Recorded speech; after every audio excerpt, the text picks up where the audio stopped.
Pria ini mencolok lubang hidungnya dengan tisu. Ia kemudian bersin. Ingusnya belepotan di muka. Lalu, ia memakai sandal dan keluar.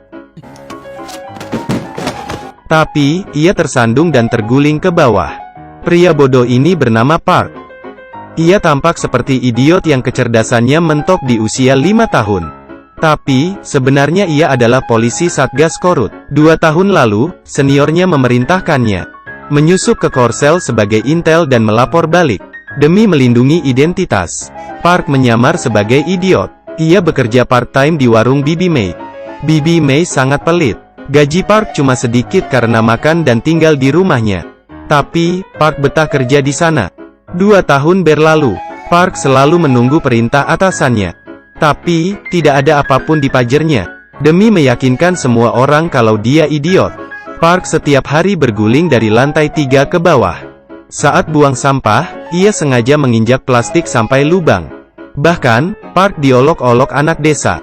Supaya aktingnya kian meyakinkan. Setiap minggu, Park melakukan hal gila. Ia sengaja buang hajat di jalan. Saat ada orang lewat, Park sengaja buang air di tiang listrik. Hari ini, Park kaget sekali. Karena wanita yang ditaksirnya lewat. Rasanya, ia ingin menghilang saja dari muka bumi. Park sangat bosan dan tidak tahu harus menunggu berapa lama lagi. Untung saja, ada Jung si kurir yang mau berteman dengannya. Jung ternyata juga intel Korut, sama seperti Park. Dia sudah 16 tahun tinggal di sini. Ia mengaku sudah terbiasa tinggal di Korsel. Jung bahkan menjadi fans fanatik K-pop. Dibanding dengan Park, hidup Jung jauh lebih bahagia di sini. Karena Park adalah intel, ia rela berperan menjadi apa saja. Satu-satunya harapannya adalah Korea Utara, menjaga ibunya yang sudah tua. Jadi, Park rela menjadi idiot. Malam ini, Park masih latihan di rumah. Tiba-tiba, ada tamu tak diundang datang. Park membuka pintu. Minho langsung menyerangnya tanpa basa-basi. Kekuatan mereka tidak seimbang. Park terpojok karena sudah tidak lama bertarung. Ia agak kewalahan. Untung saja, Park bisa membalikkan keadaan. Mereka pun seri. Minho juga intel Korut. Ia dan Park waktu kecil latihan bersama. Mereka adalah rival abadi sejak kecil.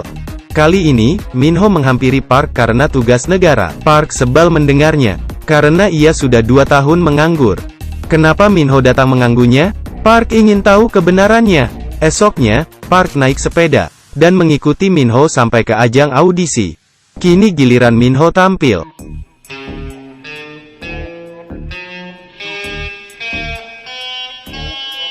Ternyata, misi Minho adalah menjadi penyanyi rock. Minho memang tidak berbakat jadi musisi.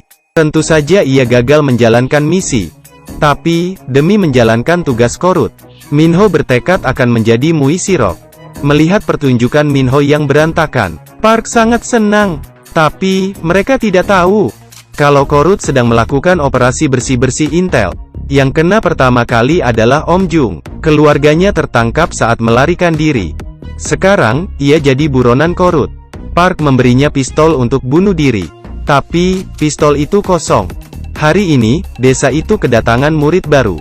Park kaget saat melihatnya. Ternyata, bocah ini dulu adalah bawahan Park yang bernama Jim. Ia menggantikan posisi pamannya sebagai intel. Jim dulu adalah anak buah Park. Sekarang, dia punya satu tugas, yaitu memastikan Park dan Minho tidak berkhianat. Setelah memastikan keduanya setia, Jim mulai berbaur dengan kehidupan di desa. 3 intel tampan pun berkumpul. Mereka bersandiwara sambil menunggu misi berikutnya. Gadis ini memecahkan sebuah telur, dan menghisapnya dengan seksi. Pria-pria di sekelilingnya terpana. Putih telur menetes dari mulutnya. Hidung Park langsung kembang kempis. Ia langsung menjilat tetesan telur itu. Park yang dicap bodoh oleh penduduk desa, sebenarnya adalah Satgas dengan pangkat tertinggi di Korut. Mata-mata yang selevel dengannya ada 2 lagi, yaitu Minho dan Jim. Mereka bertiga sering membantu Bibi May, bahkan ikut arisan di desa. Mereka yang berstatus sebagai intel berdarah dingin. Pada awalnya tidak bisa menerima kebaikan penduduk desa. Tapi, seiring dengan berjalannya waktu, hati mereka yang dingin perlahan mulai mencair. Park selalu membohongi diri dan berkata, kalau tugas negara adalah segalanya baginya. Tapi, jauh di lubuk hatinya, dia sudah menganggap desa ini keluarganya. Di mata penduduk desa, Park adalah pria idiot. Tapi, semua orang memperlakukannya dengan baik. Saat Park jatuh sakit, Bibi Mei merawatnya sepenuh hati. Para bocah yang membuli Park juga sering minta bantuan padanya.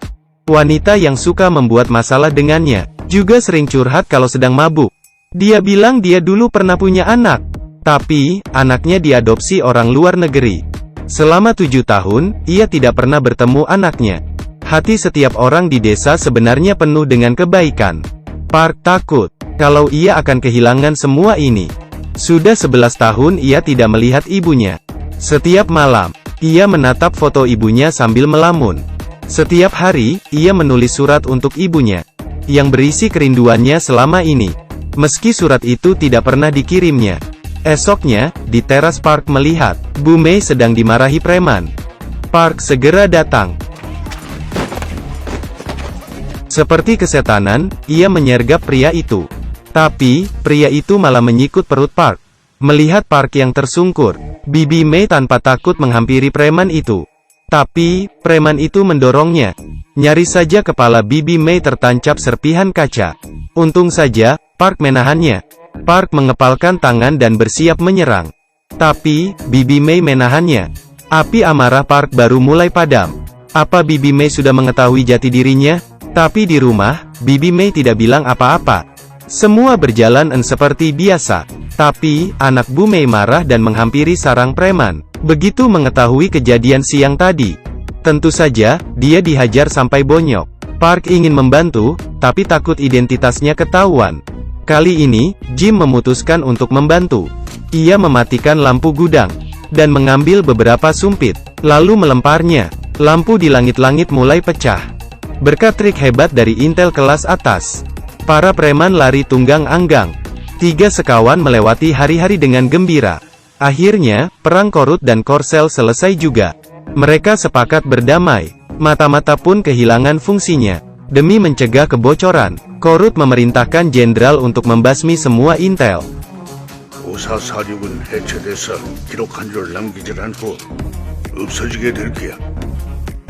Park, Minho, dan Jim termasuk di tim itu. Hari ini, Park sedang berjemur santai. Pager yang mati selama 2 tahun tiba-tiba berbunyi. Si idiot ini adalah intel kelas atas. Setelah 2 tahun, akhirnya ia mendapat misi. Park tidak menyangka kalau ia mendapat vonis mati. Semua intel harap bunuh diri. Park tercengang melihat perintah itu. Minho dan Jim tidak percaya Korut setega itu. Intel yang bersembunyi di Korsel mendapat pesan ini. Demi Korut, mereka melaksanakan perintah. Tidak ada yang takut mati, karena mereka meyakini mati bagi negara adalah kehormatan. Tak ada yang ragu menarik pelatuk dan menghabisi nyawa sendiri. Park juga mempersiapkan kematiannya. Tapi, ia masih punya satu ganjalan di hati. Park tidak takut mati, tapi, ia penasaran apa ibunya masih hidup. Sementara itu, polisi Korsel menemukan banyak orang mati bunuh diri. Di tubuh mayat, polisi Korsel menemukan chip.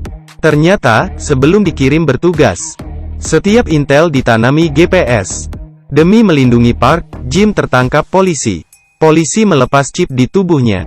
Park akhirnya sadar kalau identitasnya sudah terungkap. Ia tidak mau bersembunyi lagi.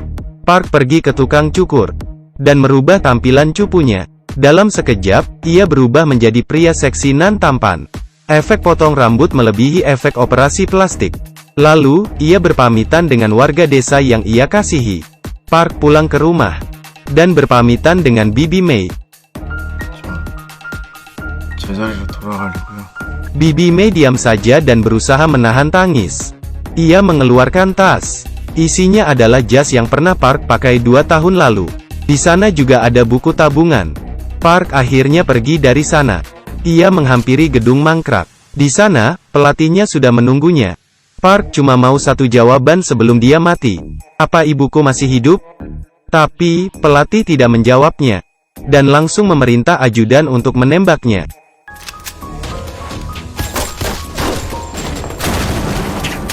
Setelah pertarungan yang sengit, Park menodongkan pistol ke pelatih.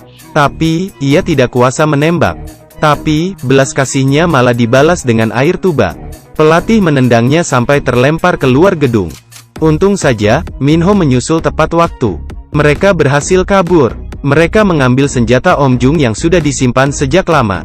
Om Jung melempar tas. Saat Minho membukanya, di dalamnya cuma ada batu bata. Ternyata, selama ini aku benar kalau kalian akan berkhianat. Ternyata, Om Jung lah yang paling berhasil bersandiwara selama ini. Ia juga berprofesi sebagai profesor politik. Om Jung selalu menanti hari di mana Jim, Minho, dan Park berkhianat. Ternyata, dugaannya selama ini benar. Mereka mulai berkelahi. Komplotan pria kerempeng ini mana bisa melawan Minho dan Park yang kekar? Tak lama, Park dan Minho berhasil melumpuhkannya. Om Jung akhirnya menceritakan kebenarannya. Saat Park direkrut menjadi intel, ibunya langsung dipenjara. Ia sudah meninggal sejak lama. Mendengar hal ini, Park sangat terpukul. Pengorbanan yang ia lakukan bagi Korut dibalas dengan perlakuan keji. Ia merasa dikhianati negara. Minho membawa Park ke atap. Anak buah pelatih mengerubuti mereka. Teman sejati kini menjadi musuh abadi. Di tengah hujan badai, Park bertanya, 오만이를 부탁했는데 그게 그렇게 큰 부탁입니까? 너에게 조국과 오만이 어느 것이 더 중요한가? 조국에게 중요한 건 뭡니까? pelatih terdiam. Sekarang, satu-satunya cara bertahan hidup adalah bertarung. Park tidak tampak gentar menghadapi mereka. Ia bertarung mati-matian menghadapi intel lain. Tapi, Park yang kehilangan banyak darah bukan tandingan pelatih. Melihat Park nyaris tewas, Jim tiba-tiba muncul. Ia memakai baju polisi Korsel. Demi menyelamatkan Park, Jim bekerja sama dengan Korsel. Pelatih mengeluarkan granat untuk bunuh diri bersama mereka. Tiba-tiba, Minho muncul dan mendorongnya ke bawah. Granat meledak dan mereka berdua tewas. Park seperti hilang arah. Ia tidak tahu lagi apa arti hidup. Samar-samar ia melihat buku tabungan dari Bibi Mei. Saat membukanya, nama mutasi yang tadinya Park berubah menjadi anak lelakiku. Bibi Mei memberikan tabungan ini untuk Park menikah nanti. Akhirnya Park sadar kalau Bibi Mei sudah menganggapnya seperti anak sendiri. Park menangis sekencang-kencangnya. Ia menangis seperti bocah. Sekarang, jalan satu-satunya bertahan hidup adalah menyerah kepada polisi Korsel. Meski mereka dikhianati Korut, tapi mereka tidak mau kehilangan martabat. Park memeluk Jim dan lompat dari atas gedung.